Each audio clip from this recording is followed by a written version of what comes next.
사무엘상 18장 6절부터 9절까지 말씀, 오늘 인생의 승부처라는 제목인데요. 제가 읽겠습니다.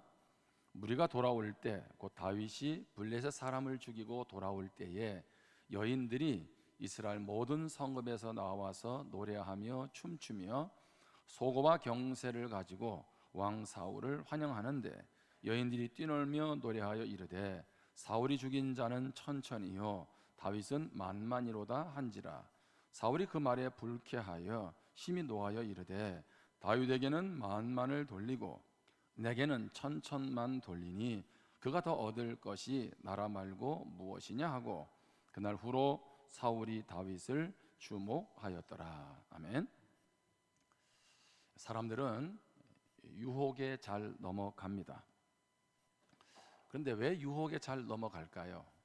그것은 나는 나 자신을 누구보다도 잘 안다고 착각하기 때문입니다. 처음부터 유혹에 넘어가서 내 인생이 망가지고 그러면서 어떻게 될 건가 그렇게 예상하지는 않았어요. 그렇죠? 근데 또 그러면서 내가 잘못 선택을 해서 어떤 결과가 올 것이다 특별한 생각을 하지 않았는데, 어느 순간에 보면 나 자신이 그런 상황에 빠지는 것을 보게 됩니다. 무슨 얘기입니까? 나는 그렇게 되지 않을 것이다, 이러한 믿음 아래서 의도적이든 우발적이든 유혹의 자리에 가게 된다는 것입니다.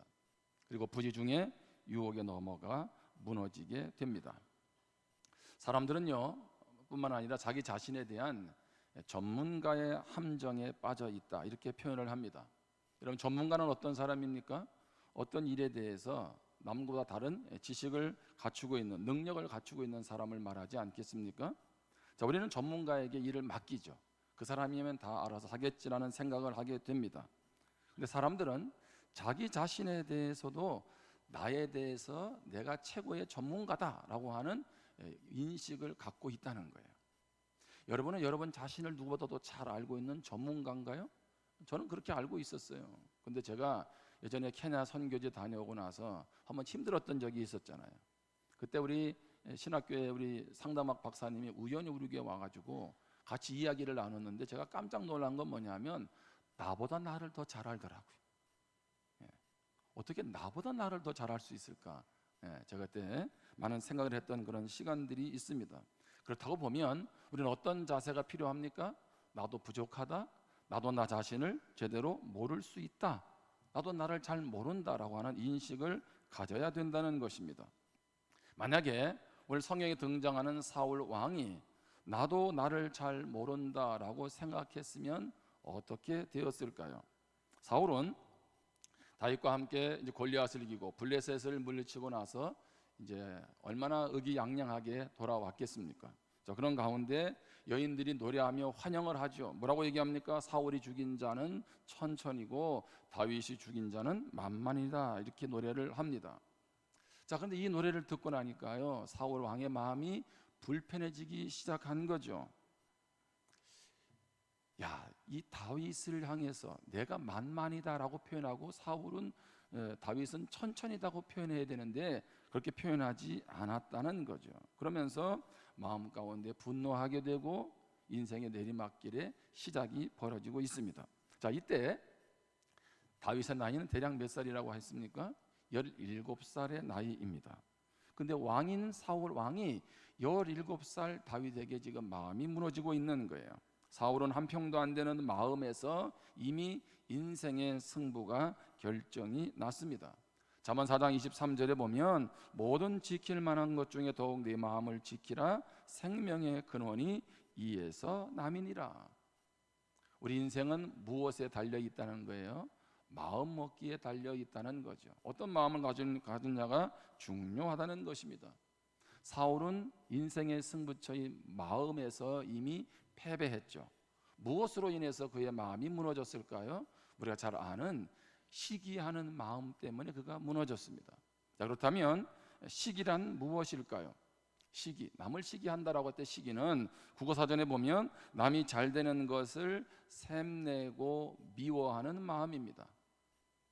자, 우리 질투라는 말도 얘기하죠. 시기와 질투는 어떤 차이가 있을까요? 시기는 비교를 통해서 느끼는 감정이라면, 질투는 한 대상을 두고 서로 싸우는 그러한 것을 말하고 있습니다. 자, 내가 원하는 것이 다른 사람에게 있거나 내게는 없어서 일어나는 불편한 감정 또는 태도, 바로 그것이 시기라는 것입니다. 영어로는 envy. 그 뜻은 뭐냐면 악의에 가득 찬 눈으로 본다는 거예요. 라틴어에서 유래했는데요. 그러니까 시기심을 가지면 어떻게 합니까? 상대를 바라볼 때 악의에 가득 차서 바라본다는 거죠. 자, 사울은 왜 시기의 감정이 생겼습니까? 사울이 죽인 자는 천천, 다윗은 만만이로다라고 했던 여인의 노래를 들으면서 자신과 다윗을 비교하면서부터 시작되었습니다. 히브리 시에 보면 천이나 만이라고 하는 것은 비교의 개념이 아니라 많다라는 개념입니다. 자, 시편 91편 7절에 보면 1000명이 내 왼쪽에서 10,000명이 내 오른쪽에서 엎드러지나 이 재앙이 내게 가까이 하지 못하리로다. 여기 1000명이라는 말, 10,000명이라는 말은 뭐냐면 많은 대적이 있다는 뜻이지 비교의 개념이 아닙니다. 그러니까 여인들은 뭘 얘기하고 있는 거예요? 사울과 다윗 두 영웅이 수많은 사람들을 죽였다, 이런 표현 아니겠습니까? 그렇게 보면 여인들의 노래에 대해서 사울도요, 어떻게 해요? 너그럽게 받아들일 수 있었다는 거죠. 근데 문제는 이 말을, 이 노래를 받아들이는 사울 왕의 마음입니다. 사무엘상 18장 8절에 보면 사울이 그 말에 불쾌하여 심히 노하여 이르되 다윗에게는 만만을 돌리고 내게는 천천만 돌리니 그가 더 얻을 것이 나라 말고 무엇이냐 하고, 사울의 마음이 불편해졌죠. 그리고 이제 다윗에게 돌아갈 것이 뭐밖에 없어요? 나라밖에 없다는 거예요. 언제 다윗이 내가 왕이 되겠다고 했나요? 나이는 몇 살입니까? 17살이에요. 근데 지금 사울 왕이 이런 마음을 품고 있는 거죠. 사무엘상 18장 9절에 보면 그날 후로 사울이 다윗을 주목하였더라. 여기 주목이라는 말이 시기의 눈빛으로, 악의에 찬 눈빛으로 다윗을 바라보았다는 것입니다. 자, 지금부터 좌우에 있는 분들하고 눈을 마주치겠습니다. 이분의 눈이 악의에 차 있는지 부드러운지 제가 물어볼게요. 우리 성도님들 중에 여러분 자신하고 삼성그룹의 이재용 회장님하고 비교하는 분 계세요? 에이, 목사님 비교 안 하죠. 근데 반면에 나와 가까운 사람 또는 비슷한 조건들의 사람하고 끊임없이 비교한다는 것입니다. 자, 상대방이 특별히 나에게 잘못한 것도 없는데 그들을 시기하죠. 게다가 나보다 좀 못하다고 생각하는 사람이 잘 나가는 모습을 보면 견디기가 힘듭니다. 자, 이런 말 많이 하잖아요. 사촌이 땅을 사면 배가 아프다. 여러분, 사촌이 땅 사면 좋은 일이잖아요. 근데 사촌이 땅을 사면 왜 배가 아플까요? 그것은 뭐냐면 사촌하고 나하고 비슷한 조건이기 때문에 그래요. 저놈하고 나하고 같이 컸는데 지금 뭐 하는 거예요? 땅 사거든요. 잘 되거든요. 무슨 얘기냐면 언제 이런 마음이 생길까요? 같이 잘 공부하고 잘하다가 한 교회에 있다가 잘 되거든요. 그러니까 그때는 뭐가 생기는 거예요? 시기심이 생기는 거예요. 멀리 있는 사람이 아니에요. 내 가까이에 나하고 좀 비슷했던 사람이 어느 날 경제적으로도 생활의 여러 가지 면에서도 차이가 나게 되면 그때부터 뭐예요? 시기심이 생긴다는 거죠. 여러분, 오늘날은요 옛날보다 더 시기심에 취약한 시대입니다. 왜 그럴까요? 옛날에는요 신분제가 있었어요. 산업공상이 있고요. 자, 노예가 뭐 일반인이 된다, 양반이 된다, 이건 하늘의 별따기란 말이에요. 그러니까 거기에 맞게 그냥 살아간 거예요. 자, 그런데 오늘 우리는 어떤 시대를 살아가고 있습니까? 모두는 평등하다라고 생각하고 살아가고 있어요. 여러분, 근데 태어나는 순간에 평등하던가요? 나는 흙수저로 태어났다니까. 나는 금수저로 태어나고. 여러분, 따지고 보면 평등하지 않잖아요. 근데 평등이라고 하는 잣대 속에서 뭐예요? 상대적인 박탈감이 생기는 거죠. 욕구를 더 채울 수 없기에 평등하다 평등하다 할수록 그렇지 못한 사회 앞에서 분노하게 되는 것입니다. 같은 분야, 같은 집단의 비슷한 조건의 사람들 중에 누군가가 돋보이게 되면 대부분의 사람들은 부러움을 느끼게 됩니다. 이런 마음은 누구나 가질 수 있습니다. 자, 그렇다면 그 감정을 어떻게 해야 되나요? 누구나 가질 수 있다고 했어요. 그 감정에서 우리가 빨리 헤어나와야 된다는 거예요. 그렇지 않으면 그것이 시기심으로 고착화되고 어느 순간 내 인생을 파괴하게 된다는 것입니다. 자, 그렇다면 우리의 초점은 어디에 있나요? 우리는 살아가면서 끊임없이 시기할 수 있어요. 끊임없이 한 대상을 놓고 질투할 수 있습니다. 자, 그러면 시기의 결과는 어떻게 되느냐는 거예요. 제가 오늘 세 가지를 얘기하는데, 첫 번째는 자신의 장점을 발휘하지 못하게 됩니다. 여러분, 사람마다 다 좋은 점이 있잖아요. 자기만의 재능이 있지 않습니까? 여러분, 사울 왕도 마찬가지입니다. 남들 보기에 손색이 없는 좋은 장점들을 가지고 있었어요. 찾지는 않지만 사무엘상 9장 2절에 보면 사울은 준수한 소년이었습니다. 9장 4절에 보면 그는 성실한 사람이었고요. 9장 7절에 보면 사무엘을 섬길 만큼 주의 종을 잘 대접했습니다. 9장 21절에 보면 자신이 왕이 될 자격이 없다고 말할 만큼 겸손한 사람이었습니다. 다시 얘기합니다. 사울 왕은 이스라엘의 초대 왕이 되기에 전혀 부족함이 없는 사람이었다는 거죠. 근데 문제는 무엇입니까? 자기 안에 있는 장점에도 불구하고 누구를? 다윗을 비교하기 시작하면서 그는 무너지게 된다는 거죠. 자, 시기심의 결과는 어떻게 될까요? 두 번째로 주변에 좋은 사람들이 떠나갑니다. 자, 12절입니다. 여호와께서 사울을 떠나 다윗과 함께 계심으로 사울이 그를 두려워한지라. 하나님도 얼마나 사울에게 말씀을 하셨나요? 근데 시기심에 사로잡히니까 하나님도 떠나는 그런 일이 벌어지고 있죠. 13절입니다. 그러므로 사울이 그를 자기 곁에서 떠나게 하고 그를 천부장으로 삼으면 그가 백성 앞에 출입하며, 있는 사람도 어떻게 해요? 떠나보내는 거예요. 다윗을 지금 떠나보내는 거죠. 자, 그리고 자신은 홀로 남아 있는 것입니다. 남에 대해서 시기하는 마음을 갖고 있는데 그 주변에 좋은 사람이 존재할 수 없겠죠. 결국에는 그건 누구와? 내가 가지고 있는 부정적 시각 때문에 그런 일이 벌어지는 거죠. 세 번째는 상대방과 자신에게 파괴적인 결과를 가져옵니다. 시기는 매우 강력한 감정입니다. 시기하는 대상에 에너지가 다 집중되게 됩니다. 한번 생각을 해보세요. 사울이 이날 이후로 시기심에 사로잡히는 순간부터 온통 생각은 뭐에 사로잡혀 있었나요? 저 다윗을 죽여야 한다는 거죠. 몇 살짜리요? 17살짜리. 사무엘상 18장 11절에 보면 그가 스스로 이르기를 내가 다윗을 벽에 박으리라 하고 사울이 그 창을 던졌으나 다윗이 그의 앞에서 2번 피하였더라. 다윗을 죽이려고 2번이나 창을 던지죠. 아까 읽었지만 사무엘상 18장 13절에 보면 다윗을 천부장으로 삼습니다. 이 말은 무슨 얘기입니까? 우리가 생각할 때 다윗의 지위를 높여주려고 하는 게 아니에요. 너 천부장 삼아갔으니까 블레셋과 싸우다가 죽어라, 그런 뜻이에요. 포장한 거죠. 지위를 올려준 것 같지만 사실은 뭐예요? 철저히 그를 죽이고자 하는 의도를 담고 있는 거죠. 사무엘상 24장이나 26장에 보면 엔게디 광야 10광야에 다윗이 있다는 소식을 듣고 병력을 3,000명을 동원합니다. 다윗 잡으려고요. 근데 이때 어떤 상황인가요? 사무엘상 24장은요, 지금 이스라엘이 블레셋하고 전쟁을 하고 있는 상황이에요. 근데 잠시 지금 소강 상태에 있는 거죠. 그러면 사울의 관심은 어디에 있어야 되나요? 전쟁에 집중을 해야죠. 그런데 어떻게 해요? 다윗 죽여야 된다는 시기심에 불타니까 어떻게 합니까? 전쟁은 뒷전이고 병력을 이끌고 다윗 죽이러 갑니다. 이런 마음 지키지 않으면, 시기심에 빠지면 상식적인 생각, 일반적인 삶은 다 사라집니다. 그리고 우리의 인생을 완전히 파괴시킨다는 거죠.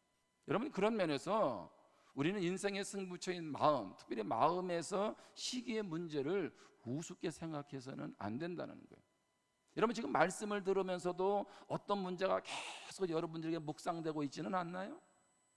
그렇다면 주님을 의지하셔야 돼요. 제가 어제 저녁에 이제 저녁에 가까운 곳에 이렇게 운동을 했어요. 이렇게 1시간 정도를 온천천을 걸었는데 제가 어떤 생각이 계속 몰입이 됐어요. 그래서 조성은 씨가 지은 은혜 아니면이라는 책을 2시간 연속 듣기를 해놓고 1시간을 계속 들으면서 하나님 앞에 기도했어요. 하나님, 이 마음은 하나님의 마음이 아니죠. 하나님의 마음은 아닌데 내 생각을 지배하고 있습니다. 하나님 도와주세요. 어느 순간에 그 찬양 가운데서 내가 회복되는 것을 경험했습니다. 여러분, 우리가 오늘 시기를 다루는 이유는 무엇일까요? 시기를 해결하기 위해서 아니겠어요? 그 해결책은 무엇입니까? 그것도 3가지입니다. 첫 번째는 시기심의 배후가 있다는 거죠. 영적 실체가 있다는 겁니다. 신앙 관점으로 볼 때 영적 실체는 뭐예요? 사단이죠. 사무엘상 18장 10절에 보면 그 이튿날 하나님께서 부리시는 악령이 사울에게 힘있게 내리매 그가 집안에서 정신없이 떠들어대므로 다윗이 평일과 같이 손으로 수금을 타는데 그때 사울의 손에 창이 있는지라. 저기 말씀에 잘 보면 창을 던지는 장면이 그 이후에 나오는데 하나님께서 부리시는 무엇이 악령이 사울에게 힘있게 내렸다는 거예요. 여기서 우리가 오해하지 말아야 될 게 하나님이 악령을 보냈나요? 아닙니다. 하나님 손 안에 악령도 있다는 거죠. 모든 것이 하나님의 주권 아래에 있다는 얘기지 하나님이 악령을 보냈다는 게 아니에요. 근데 이 말씀의 초점은 무엇인가요? 사울이 또 다른 힘, 다시 말하면 악령에 사로잡히게 되었다는 거죠. 자, 그러면서 어떻게 합니까? 그러면서 그가 비참한 인생을 맞이하게 되었다는 것입니다. 우리는 시기심의 그 배후를 잘 볼 수 있어야 합니다. 영적인 분별력을 가져야 합니다. 누군가를 미워하는 마음이 생기나요? 용서하지 못하고 그 사람으로 인해서 계속 힘들어합니까? 여러분, 그럴 때 놓치지 말아야 될 것은 이 싸움은 나와 그 상대방과의 싸움이 아니라는 거예요. 그 배후에 어둠이 그것을 계속 장악하고 이용한다는 거죠. 야고보서 3장 14절부터 16절에 보면 그러나 너희 마음속에 독한 시기와 다툼이 있으면 자랑하지 말라. 진리를 거슬러 거짓말하지 말라. 이러한 지혜는 위로부터 내려온 것이 아니요 땅 위의 것이요 정욕의 것이요 귀신의 것이니 시기와 다툼이 있는 곳에는 혼란과 모든 악한 일이 있음이라. 남을 시기하고 미워하는 것, 중상모략하는 것, 그것은 위에서부터 온 것이 아니라는 거죠. 세상적이고 정욕적이고 마귀적인 것이라는 것입니다. 그럼 우리는 단순한 시기는 한 번쯤 가질 수 있는 마음으로 치부해서는 안 되고 우리가 영적인 잘 분별력을 가지고 대처해야 되는 거죠. 어떻게 하면 시기심을 해결할 수 있을까요? 2번째는 남과 비교하지 말고 자신에게 주어진 은사를 기억하라는 것입니다. 여러분, 사람마다 재능이 다 같을 수 없죠. 로마서 12장 3절에 보면 내게 주신 은혜로 말미암아 너희 각 사람에게 말하노니 마땅히 생각할 그 이상의 생각을 품지 말고 오직 하나님께서 각 사람에게 나누어 주신 믿음의 분량대로 지혜롭게 생각하라. 하나님은 뭐라고요? 각 사람에게 나누어 주셨다는 거죠. 각 사람에게. 하나님은 모두에게 무엇을? 재능을 주시는 거죠. 자, 로마서 12장 6절입니다. 우리에게 주신 은혜대로 받은 은사가 무엇하니? 각각 다르니. 하나님은 각각에게 맞는 은사 재능을 주셨다고 말씀하고 있습니다. 그러므로 우리는 나에게 주어진 것을 가지고 사명을 감당해야 합니다. 미국의 피츠버그 대학의 세계적인 학습 연구 개발 센터를 설립한 사람이 있습니다. 로버트 클레이저 박사입니다. 로버트 클레이저 박사. 로버트 클레이저 박사가 만든 게 뭐냐면 절대평가예요. 절대평가. 그러니까 1960년대 이전까지, 초이전까지는요, 전부 다 상대적 평가를 한 거예요. 평균치를 다른 사람과 비교해서 모든 것을 상대평가한 거죠. 근데 이분이 절대평가라는 것을 만들어서 각자마다 주신 기준, 어떤 능력을 가지고 성취도를 그분이 측정하는 절대평가를 만들었어요. 여러분, 우리는 비교 대상이 아니잖아요. 각자마다 주신 그 은혜를 따라 살아가는 사람들이 아닌가요? 근데 그가 어떻게 절대평가를 만들어서 오늘날 교육계에 이바지를 할 수 있었을까요? 그는 성경에 있는 신약 성경의 달란트 비유를 통해서 절대 평가를 만들어내게 됐어요. 아하, 하나님이 어떤 사람에게는 5달란트를, 어떤 사람에게는 2달란트를, 어떤 사람이 1달란트를, 그리고 각자 주신 달란트를 잘 활용하면 되는구나. 그렇게 하면서 한 개개인에 대해서 그렇게 그가 시각을 갖게 됐던 거죠. 자, 시기의 해결책은 무엇일까요? 세 번째는 상대방을 인정하고 축복해 주라는 것입니다. 시기하는 사람들은 그 대상을 어떻게 하든지 넘어뜨리려고 계속 흠을 찾으려고 합니다. 기억하시기를 바랍니다. 우리 그리스도인은 경쟁과 비교의 대상이 아니라는 거예요. 우리는 하나님의 나라를 함께 이루어가는 동력자라는 것입니다. 여러분들, 한국 사회는요, 어느 사회보다도 시기심에 많이 젖어 있다는 거예요. 한 평론가가 왜 그럴까 했더니 우리는 너무 주어진 땅덩어리보다 인구 밀도가 높다는 거죠. 그러니까 인구 과밀화가 심하다 보니까 남을 의식하는 경향이 강하고 외부 평가와 인정을 중요시한다는 겁니다. 우리 땅이 만약에 중국만한 땅이었다면 우리는 그렇게 싸우지는 않았을 것 같아요. 그런데 다 우리 한국 사람 똑똑하잖아요. 유대인 못지않게, 그렇죠? 능력도 있잖아요. 근데 가지고 있는 것들이 지금 한계가 있지 않겠습니까? 그러다 보니까 끊임없이 시기하고 경쟁하게 되고 그래서 자신을 괴롭히게 된다는 거죠. 제가 이 말씀을 묵상하면서 그런 생각을 했어요. 시기심을 가져도 될 만한 사람이 한 사람이 있었어요. 그게 누구냐면 요나단이에요. 예? 다윗의 친구 요나단. 여러분, 요나단은 사울 왕의 아들이잖아요. 내가 아버지를 이어서 왕이 돼야 되는데 이제 앞으로 누가 왕이 될 것 같아요? 다윗이 왕이 될 것 같거든. 그럼 아버지의 힘을 의지해서 다윗을 지도새도 모르게 죽여야 되지 않겠어요? 그런데 사무엘상 18장 1절에 보면 다윗이 사울에게 말하기를 마침에 요나단의 마음이 다윗의 마음과 하나가 되어 요나단이 그를 자기 생명같이 사랑하니라. 저는 다윗, 하나님 마음이 합한 사람을 많이 묵상했는데 오늘 다시 보게 됐어요. 다윗보다 더 뛰어난 믿음의 사람이 있는데 요나단이에요. 우리 교회 안에 요씨가 많아지기를 축복합니다. 요나단. 예? 바울 사도도 대단하지만 바울 뒤에 누가 있었나요? 바나바도 있었어요. 여러분, 교회에는 사울도 있고 다윗도 있어야 되지만 뭐예요? 교회가 축복되려면 요나단이 많아야 돼요. 바나바가 많아야 돼요. 그럴 때 사람들이 세워지는 거죠. 내 주변의 사람이 나보다 더 많이 가진 것, 그것은 시기의 대상이 아니라 축복이라는 거예요. 왜 그래요? 밥을 먹으러 가도요, 돈 있는 사람이 내기가 좋잖아요. 내가 주변 사람보다 경제가 여유가 있으면 내가 맨날 사줘야 되잖아. 근데 옆에 사람이 좀 나보다 나면 밥이라도 한 그릇 먹을 거 아니겠어요? 시편 118편 26절에 보면 여호와의 이름으로 오는 자가 복이 있으며 우리가 여호와의 집에서 너희를 축복하였도다. 하나님의 집에서 하나님 우리를 축복하시죠. 근데 뭐라고요? 너희를 축복하였도다. 그리스도인은 어떤 사람입니까? 우리가 맨날 인사하잖아요. 구원의 통로, 축복의 통로. 이거 립서비스가 아니에요. 우리는 뭐예요? 축복을 받은 사람으로 상대방의 축복을 빌어주고 상대방의 축복을 전해주는 사람인 줄 믿습니다. 아멘? 그러니까 그리스도에 가는 곳마다 변화가 일어나는 거예요. 그리스도인은 행복의 통로지 원망과 불평과 전망의 통로가 아니라는 거죠. 오늘 투표도 있고 하나만 제가 짧게 이야기를 하고 마치겠습니다. 영국의 런던에 같은 시대에 유명한 3명의 목회자가 있었어요. 한 분은 F.B. 마이어 목사님이고 또 한 분은 침례교회 설교에 탁월한 찰스 스펄전 목사님이고요. 그리고 세 번째는 캠벨 모건 목사님이었어요. 캠벨 모건 목사님 미국서도 목회를 잘하다 영국에 와 런던에 와가지고도 탁월하게 목회를 했습니다. 특별히 이 마이어 목사님과 모건 목사님은 친구 사이였어요. 늘 기도해주는 그런 관계였어요. 근데 마이어 목사님이 어느 날 이제 어떤 모임을 가게 됐는데 그 모임에서 그런 얘기를 하는 거예요. 스펄전 목사님은 너무 설교가 탁월해.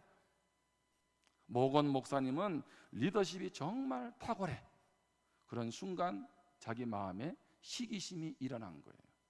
여러분이 저에게 시기심을 발동시키는 좋은 방법이 있습니다. 옆에 교회 목사님이 설교를 잘한다고 저 위에 있는 그 누가 아니라 옆에 있는 사람, 그렇죠? 예. 그래서 목사님이 그래도 내가 이런 마음 가지면 안 된다는 걸 알잖아요. 하나님 앞에 기도해서 하나님 제발 내가 두 목회자에 대해서 친구처럼 지내는 목사님에 대해서 시기하지 않도록 좀 그런 마음을 없애주세요. 그랬더니 어느 날 하나님께서 이런 감동을 주셨습니다. 너 마음 가운데 시기를 없애달라고 기도하지 말고 그들을 축복해라. 너 시기심 없애달라고 기도하지 말고 그들을 축복해. 그래서 그때부터 두 목사님을 축복하기 시작했어요. 그러면서 자기 안에 시기심이 떠나가고 평안이 찾아오고, 그리고 본인 교회뿐만 아니라 그 다른 두 교회도 놀랍게 성장하고 하나님의 영광을 드러내며 영국 복음화를 위해서 크게 쓰임을 받았습니다. 여러분, 시기심으로 인해서 우리의 장점을 발휘하지 못하게 돼요. 주변에 좋은 사람들 떠나가고요, 상대방과 나 자신에게 파괴적인 결과를 가져옵니다. 어떻게 해결할 수 있다고요? 시기심의 배후에 영적 실체가 있다는 것을 분별해야 합니다. 또한 다른 사람과 비교하지 말고 자신에게 주어진 은사를 기억하고 상대방을 인정하고 축복해 주라는 거예요. 그래서 여러분의 인생의 승부처인 마음에서 영적인 승리가 있기를 주님의 이름으로 축원합니다. 기도하겠습니다. 1분만 주신 마음을 가지고 기도하겠습니다. 우리 한번 스스로를 한번 돌아보면서 여전히 마음에 힘든 무거운 짐들이 있는 분들 계실 거예요. 뭐 시기심이 아니든 어떤 마음이든지는 모르겠습니다. 여러분, 그것 그대로 두면 그것이 나를 무너지게 한다는 것을 기억하고 하나님 나를 도와달라고, 그리고 상대를 축복하면서 우리 같이 기도하겠습니다.